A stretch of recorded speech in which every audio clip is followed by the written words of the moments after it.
하루의 시간 함께 드립니다. 함께 볼 말씀 출애굽기 3장 7절로 10절 말씀까지입니다. 여호와께서 이르시되 내가 애굽에 있는 내 백성의 고통을 분명히 보고 그들이 그들의 감독자로 말미암아 부르짖음을 듣고 그 근심을 알고 내가 내려가서 그들을 애굽의 손에서 건져내고 그들을 그 땅에서 인도하여 아름답고 광대한 땅, 족과 꿀이 땅, 곧 가나안 족속, 헷 족속, 아모리 족속, 브리스 족속, 히위 족속, 여부스 족속의 지방에 데려가라 하노라. 이제 가라. 이스라엘 자손이 부르짖음이 내게 달하고 애굽 사람이 그들을 괴롭히는 학대도 내가 보았으니 이제 내가 너를 바로에게 보내어 너에게 내 백성 이스라엘 자손을 애굽에서 인도하여 내게 하리라. 아멘. 내가 내려가서라는 말씀의 제목을 함께 나누도록 하겠습니다. 하나님께서 자기 백성들을 위해서 친히 내려와 주시겠다라고 말씀하셨습니다.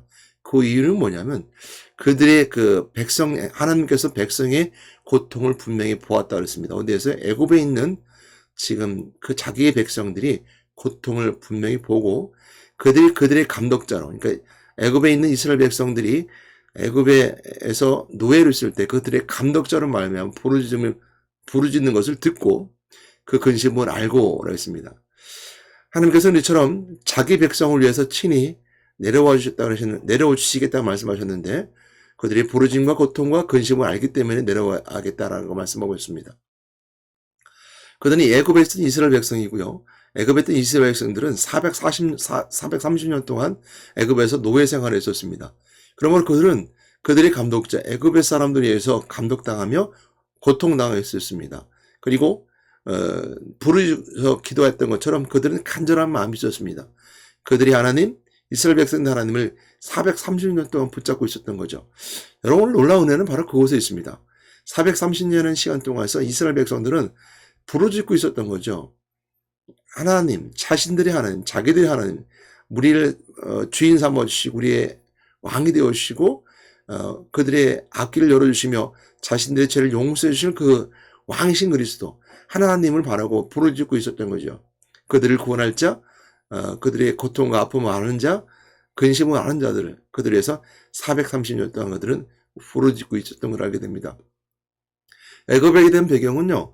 우리 앞에 나오는 말씀에 통해서 알 수 있는 것처럼 창세기 마지막 장에 나오는 것처럼 요셉이 애굽에 들어가게 되고 그리고 그 형제들과 함께 그 아버지와 함께 애굽에 정착하게 되면서 430년의 시간이 흘렀습니다. 요셉이 총리가 있을 때 가나안과 그들이 가문과 가문을 통해서 애굽에 오게 되고 그 요셉과 함께 430년 동안 그곳에 있게 된 거죠. 그러면서 아브라함과 이삭과 야곱의 하나님 그들은 그것을 잊지 않고 430년간 붙잡고 있었습니다. 여러분 인생의 삶에서 여러분의 삶이 길어야 120년이고요. 뭐 짧으면 더 70년, 80년 더 일찍 하나님에 갈 수 있지만 짧은 인생 동안에 겹쳐서 430년이라면 몇 대가 흘러오는 시간 속에서도 여러분 하나님을 붙잡고 있을 수 있을까요? 이스라엘 백성은 그렇게 붙잡고 있었던 겁니다. 부르셨던 거죠. 그래서 그들은 하나님께서 친히 내려와서 건져주시기로 작정하시죠. 그래서 내가 내려가서 그들을 애굽인의 손에서 건져내고 그랬습니다. 그들을 그 땅에서 인도하여 어디로? 가나안 땅으로 인도해 주시겠다 그러는데요. 신명기 보게 되면 여기 나오는 가나안 족속, 헷 족속, 아모리 족속, 브리스 족속, 히위 족속, 여부스 족속은 다 하나님께서 다 물리쳐 주시라, 다 떠나게 하시라라고 말씀하셨습니다. 그래서 하나님께서는 그 약속의 땅, 가나안 땅을 이들을 데리고 가겠다라고 말씀하셨고요.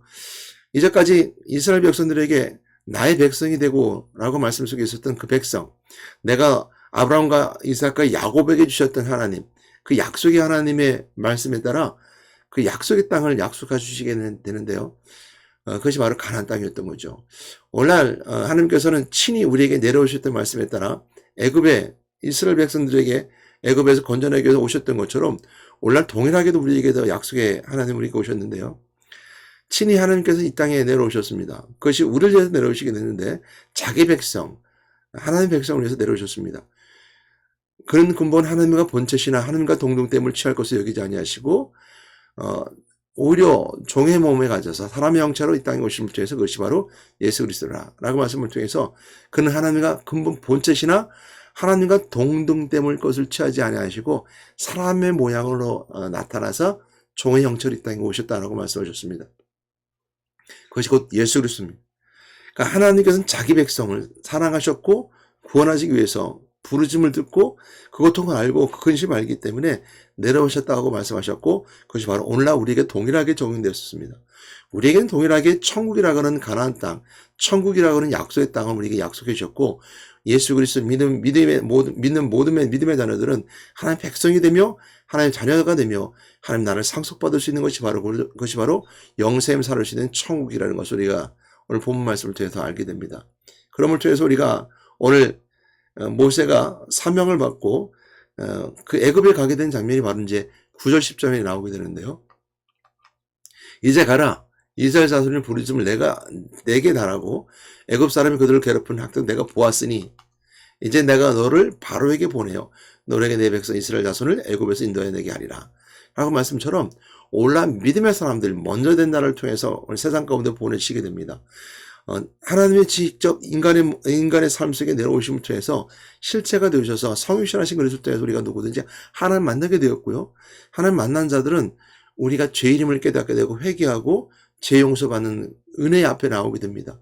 하나님이 이처럼 우리가 은혜 앞에 나오게 하셨고 은혜 가운데 우리 죄를 용서해 주셨으며 이 인생의 땅의 삶을 살아갈 수 있는 비결이시고 이 인생의 삶을 살아갈 속에서 승리할 삶을 살아가고 잘된 축복 가운데 있을 수 있는 비결인 바로 부활하신 그리스도를 붙잡고 영생의 삶의 목표를 두고 또 영생의 삶의 목표를 두고 천국을 향해서 본향을 향해서 가는 자들로서 약속의 땅을 향해 가는 자들로서 오늘 이 땅에서 승리할 수 있는 비결 부활하신 그리스도를 선포함을 통해서 마을 권세를 깨뜨리고 이 땅이 모든 잡고 있는 애굽에 있는 바로가 잡고 있던 것을 놓아줄 수밖에 없는 그 상황까지 갈 수밖에 없는 승리의 비결이신 그리스도를 선포하게 하신 그리스도, 이것이 우리가 그리스도를 통해서 만나고 우리 친히 인간의 몸을 이 땅에 내놓으신 그리스도를 만남을 통해서 오늘 출애굽하는 이스라엘 백성들을 통해 동일하게 적용되는 내려오신 은혜가 있음을 알게 됩니다.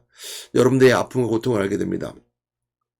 여러분들의 슬픔을 아시고 여러분의 아픔과 고통과 여러분 근심을 알고 계신 하나님이십니다. 이스라엘 백성들을 자기 백성으로 여기시며 내려오셨던 것처럼 오늘 여러분은 동일하게 여러분들에게 여러분 삶 속 인생의 삶에서 아픔이 있으면 고통이 있으면 슬픔이 있으면 다 여러분들 아시고 하나님께 친히 내려오십니다. 그러면서 말씀하시기를 내가 보내어 바로의 손에서 너희를 구원할 것이다. 바로의 손에서 내가 너희를 건져낼 것이다. 라고 말씀하실 때에서 마귀 포로 잡힌 자, 마귀 상황 속에 있는 자, 고통과 아픔과 슬픔 가운데 마귀가 붙잡힌 삶 속에서 헤매이는 영적으로 타락한 자들, 또 귀신에 붙잡힌 자들을 애굽에서 건져내듯이 친히 내려와 주셨다고 말씀하셨습니다. 우리가 세상에 많은 사람들은 종교심이 있고 또한 세상에 많은 사람들은 자신의 노력을 통해서 그 영적인 세계에 들어갈 수 있다고 생각하는 사람이 있습니다. 여러분 절대 이길 수 없습니다. 마귀의 세력을 이길 수 없습니다. 귀신의 세력을 이길 수 없습니다. 우리가 오늘도 결단하지만 내일 실패하고 오늘도 내가 결단하지만 내가 또 하지 못하는 것이 오늘 인생의 삶입니다. 저 또한 거기선 자유로울 수 없습니다. 저도 인생의 삶을 살아가는 동안에 내가 아무리 노력해서 내가 정말 그리스도 안에 살고자 노력해도 어느 순간 그것이 무너질 때가 있습니다. 내가 성령인도 받기 위해서 정말 노력해도 어느 순간 화를 통해서 내 밑바닥에 가만히 숨겨져 있었던 그 미혹의 마귀가 기회다 싶어서 얼른 나와서 나를 잡아 나를 자꾸 하나님께 멀어지게 만듭니다. 자꾸 실패하게 만듭니다. 좌절하게 만듭니다. 가장 나약한 내 가시를 찌릅니다. 바울에게도 그가 가시가 있었다고 말했던 것처럼 가장 나약한 부분을 찌릅니다. 그럼 어느 순간 넘어질 때 있습니다. 우리가 힘이 되고 능력이 되고 은혜가 되는 것은 뭐냐면 하나님이 자기 백성을 위해서 친히 내려오셨던 것처럼 내려와 주신다는 겁니다. 내가 율법이 있을 때는 그 율법이 나를 찔림이 되어서 내가 그 죄 가운데 나가게 됐고 내가 그 죄를 나옴을 통해 내가 항상 죄의식이 내 속에 나를 짓누르고 있었지만 친히 하나님 인간의 몸을 이 땅에 있고 이 땅에 내려오셨던 것처럼 이스라엘 백성들에게 내가 내려가서 너희들을 애굽의 손에서 내가 건져낼 것이라고 말씀하셨던 것처럼 그 말씀을 붙잡을 통해서 내가 오늘도 죄를 짓지만 그 죄를 용서하시는 그리스도 은혜를 만나면 용서받고 내가 회개한 자의 삶을 살아가는 겁니다. 물론 여러분 세상이 잘못한 것은 회개한 심령인 자는 하나님의 성령 인도하심을 따라서 당연히 그 잘못에 대한 책임감이 있고 그 죄를 내가 문제시 않고 책임지는 사람입니다. 회피가 돼서는 안 돼요. 심리학자들이 가장 큰 문제점으로 지적하는 게 뭐냐면요. 많은 사람들이 문제점으로 지적하는 게 뭐냐. 기독교의 가장 큰 문제가 뭐냐면 죄를 져놓고 회개하는 프레임을 덮어 씌워서 용서받았다라는 프레임으로 옮겨감을 통해서 책임을 지지 않으려고 한다는 거예요. 이게 가장 큰 문제라고 많은 사회학자들, 심리학자들이 지적하는 부분들이거든요. 이제 그게 더 이제, 그러니까, 그거 더 앞으로 나가면요. 구원파가 그렇게 되는 거거든요. 구원파가 뭐냐면, 난 구원받았으니까 죄 짓는 건 아무 상관없어. 윤리도덕 아무렇게 살아도 돼. 라고 말하는 거죠. 여러분, 기독교는 그렇지 않습니다. 회개하고 돌이킨 사람에게는 뭐가 연결되면 삶하고 연결되는 거예요. 그러니까 믿음은 행위와 연결되게 되어 있습니다. 그러니까 구원의 복, 영혼이 구원받고 구원복 있는 사람들은요. 믿음 생활도 구원받아야 되는 거예요. 첫 번째, 그 삶을 살아가면 안 되는 거예요. 죄 짓는 삶을 살아가면 안 되는 것이고요. 죄를 지었다 하더라도요.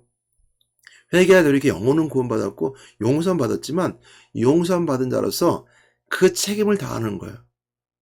내가 용서는 받은 자로서 책임을 다하고 그 의무를 다하는 거죠. 사회적 의무, 또한 도덕적 의무를 다하는, 윤리적 의무를 다하는 거예요. 그것이 뒤에 따라와야 되는 거예요. 우리가 많은 사람들 혼동하는 게 뭐냐면요. 내가 하나 앞에 회개하려고 헌금했으면 내 죄는 다 용서받았으니까 난 괜찮아. 라고 하는 구원받들과 동일한 생각을 가지는 게 문제인 거죠. 여러분, 우리가 용서받았습니다. 그건 확신이라고 그래요. 확신이지만 확신 뒤에는 뭐가 따라야 되냐면 생활이 따라야 되는 거예요. 영혼에서 영혼을 구원받았으면요. 내 삶이 따라져야 돼요. 언제 때? 인생 때의 삶을 살아갈 동안. 우리가 영혼이 구원받고 육신이 구원받는 것은 천국에 가면 다 해결돼요. 죽으면은 그럴 필요가 없어요. 죽으면은 우리가 어떻게 해결할 방법이 없어요. 인생에 대한 삶을 살아갈 때는요. 돌이켜 회개할 수 있는 능력이 우리가 있는 거예요. 그래서 그러기 위해서는 우리가 회개하고 용서받는 것이죠. 오늘에서 애굽에서 건져내겠다는 것처럼 다시 한번 본론으로 들어가게 되면요. 여러분, 친히 내려오셨다 그랬어요. 나의 힘으로 될 수 있는 것들이 아니에요. 내 능력으로 될 수 있는 것들이 아니에요. 우리 끊임없이 그 죄가 우리를 눌러서 죄의식 속에 삶을 살아가고 그 죄의식이 뭘 하느냐면 우리가 다른 말로 표현해요. 우리가 자비, 겸손이란 말로, 온유란 말로 포장해요. 자비의 온유와 겸손은 하나님부터 와야 돼요. 근데 나로부터 시작하니까 그렇게 자비의 온유함으로 프레임을 덮어 씌우는 거예요. 속은 더럽고 속은 안 되는데, 속은 괴로운데 자비 겸손을 가지고 오래 덮어 씌워서 인내하고 참는다는 걸 가지고 그렇게 만들어 버리는 거예요. 그 인간이 스스로 만들어 보면 그건 언젠간 터져요. 터진다는 건 뭐냐면 내가 자비로운 것 같고 온유한 것 같지만 어느 순간 그것이 함께 몰려서 확 터져버리는 그때는 혈압이 터져서 뇌출이 오는 것처럼 인생 삶도 그 분노가 터져서 결국 돌이킬 수 없는 길을 가요. 그것이 분에 달해서 악행을 저질러든지 또 분에 달아서 우리가 할 수 없는 일들 만들어낸다든지. 그러면서 온유와 자비의 겸손은요 하나님으로부터 와야 돼요. 내 힘으로 될 수 없는 거예요. 하나님 친히 내려와 주셔야 되는 거예요. 그러니까 오늘 이스라엘 백성들 430년 동안 그들을 부르짖며 하나님께 간구했던 것도 바로 그거예요. 우리 힘으로 할 수 없습니다. 하나님 오셔야 됩니다. 그였고 그래서 하나님께 친히 내려오신다 그랬는데 오늘 이제 9절 10절 말씀이 그걸 은혜가 되는데 그게 뭐냐면요. 오늘 모세를 보내게 된 장면입니다. 오늘날 우리에게 믿음의 사람들을 보내는 것처럼 보낸다는 거죠. 내가 내려가서 라는 말씀처럼 내려오신 후에 하나님이 하셨던 뭐냐면 믿음의 사람들을 보내는 거예요. 사역자들을 보내는 거예요. 오늘 이처럼 방송을 통해서 말씀 듣는 자들에게 말씀이 전달되고 저를 통해 오늘 증거하는 것처럼 친히 말씀이 오늘날 동일하게 적용되는 겁니다. 그럼 이렇게 생각해 볼 수 있잖아요. 하나님이 오늘날 동일하게 내려오셔서 해결해 주시면 좋잖아요. 라고 말할 수 있잖아요. 그는 하나님 오늘도 성령을 오셔 우리가 내주하시고 우리에게 왕래하십니다. 우리 안에 내주하심을 통해서 우리에게 은혜가 함께 하십니다. 그러나 하나님이 동일하게 내려오신다면 오늘 이 부분 말씀처럼 구약시대처럼 동일하게 내려오신다면 우리 끊임없이 하나님이 임재하시고 하나님과 역사하심을 경험해야 돼요. 근데 그러면 우리가 끊임없이 하나님과 천국과 이 땅이 우리가 사람들이 믿지 않는 이유는 뭐냐면 하나님과 나라와 우리나라 관계는 벽이 있어요. 간극이 있어요. 격이 있다는 거죠. 격이 아니라 간극이 있어서 우리가 갈 수 없어요. 지금 인생일 때는 갈 수 없어요. 왜? 육체와 영적인 세계가 구별되어 있는 것처럼 육체의 벽이 있기 때문에 알 수 없고 갈 수도 없어요. 그러면 우리가 이 땅에서 그 모든 문제의 삶을 해결할 수 있는 방법은 하나님이 인간의 몸을 입고 이 땅을 우리가 실체가 되어져서 삶과 연결되어야 돼요. 인생의 삶과 연결되어야 되는데 그것은 인생의 삶은 시간표 속에 역사라는 것을 기억하게 됩니다. 그러니까 역사는 한 번의 시점으로 기록해야 되고 그것이 역사의 한 번 사건을 우리에게 주어짐으로 해서 실체가 되어줄 수 있어요. 어제나 오늘이나 동일하게 될 수 있는 것은 뭐냐면 인간의 역사 속에 만들어진 것이 아니라 한 번의 사건을 통해서 실체가 되었고 그것이 말씀으로 오심을 통해서 동일하게 누려지게 되는 거예요. 그리고 우리가 성령이 우리 안에 임재한다는 성령 임재로 우리가 칼빈이 얘기했던 것처럼 구별되게 되는데요. 성령이 우리가 있음을 통해서 말씀을 알게 하고 깨닫게 해줌을 통해서 말씀으로서 우리에게 보여지는 거예요. 그러니까 오늘날 동일하게 내려와서 우리가 역사하는 것은 말씀으로 역사하는 거예요. 그리고 끊임없이 성경 말씀을 읽어야 되는 거고 그 말씀은 예수 그리스도의 스토리, 공생의 삶 속에서 구원을 이루고 있는 모든 과정 속에 있는 스토리가 우리로서 들어와야 되는 거예요.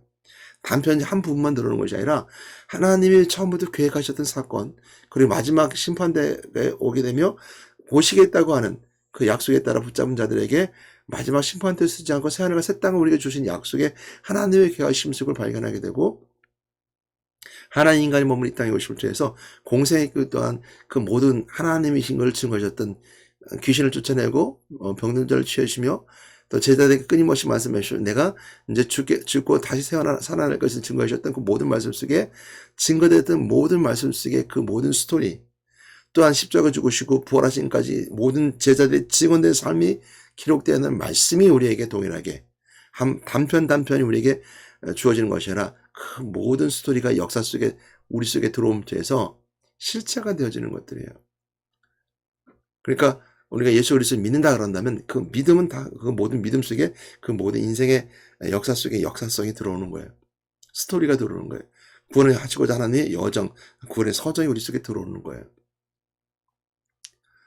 그래서 믿는 자들이 오늘 동일하게 내가 내려가서라는 말씀이 우리에게 적용되는 겁니다. 구약의 하나님께서 애굽 백성을 위해서 내려가서 내가 너희를 애굽의 손에서 건져내 주리라 하는 말씀이 동일하게 적용되는 건 예수 그리스도 믿음을 통해서 적용된다는 걸 꼭 기억하시고 오늘 예수 그리스도 안에 있는 여러분 되시기 바랍니다. 오늘 인생의 때는 하나님께서 말씀하셨던 것처럼 내가 내려가서 너희와 함께 하실 것이다 라는 말씀처럼 예수 그리스도 오심을 통해서 내가 너희들과 함께 세상 끝날까지 함께 했을 것이다. 마태복음 28장 20절 말씀처럼 세상 끝날까지 내가 좀 부활해서 승천하지만 너희도 함께 했을 것이다. 임마누엘. 예수를 하라. 그 이름은 임마누엘 하리라. 자기 백성을 구원할 자 임마누엘. 바로 함께 한다는 것입니다.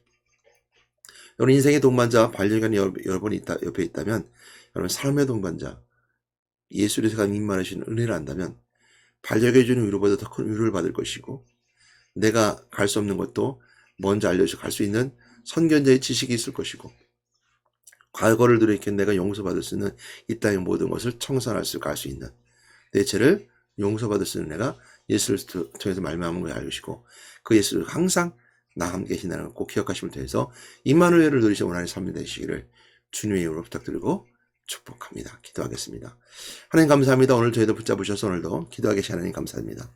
하나님이 자기 백성을 내려오셨던 것처럼 자기 백성이 고통을 분명히 보고 부르심을 듣고 근심 않았다는 말씀에 따라 오늘 동일하게 예수 그리스도가 우리의 말씀 우리 안에 다가옴을 해서 내 고통을 아시는 하나님의 말씀을 통해 알게 되고 말씀을 통해 알게 되는 것이 내 부름을 듣고 계시면 그리스도를 알게 되고 내 마음속의 근심을 말씀을 통해 다 알고 깨닫게 하신 하나님 그 모든 가운데 성령 역사를 통해서 예수 그리스도를 알고 하나님의 계획하심을 알게 하신 하나님 오늘도 그 은혜 가운데 있음을 통해서 오늘도 축복받는 하루의 삶이 되게 인도해 주시면서 우리 예수 그리스도의 이름으로 기도드렸습니다.